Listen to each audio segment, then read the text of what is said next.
Sir আসসালামু আলাইকুম sir. ওয়ালাইকুম আসসালাম শালম। স্যার আজকে আপনি এত তাড়াতাড়ি চলে আসলেন যে? ও এই ব্যাপার, অ্যাকচুয়ালি আমার শরীরটা খুব খারাপ লাগতেছিল, তাই অফিস থেকে ছুটি নিয়ে এসেছি। তুমি গেট খোলো। জি স্যার।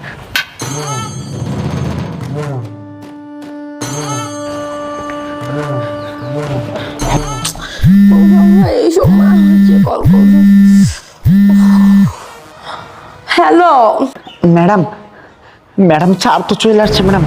জি জি ম্যাডাম, আপনি যা কর তাড়াতাড়ি করেন। আচ্ছা আচ্ছা ঠিক আছে, আমি এক্ষুনি জাগরা করতেছি। আচ্ছা আচ্ছা। এই শালম, জি স্যার। তুমি তোমার ম্যাডামকে ফোন দিয়ে কি তাড়াতাড়ি করতে বললে? স্যার কল দিয়েছিলাম আমার এক গ্রামের ম্যাডামের কাছে। ওনার কাছে আমি ছোটবেলা থেকে লেখাপড়া করছি, তো তারপরে উনি হচ্ছেন একটা স্কুলের শিক্ষিকা। তো ওনার কাছে আমি আমার ছোট ভাইয়ের পড়তে দিছি।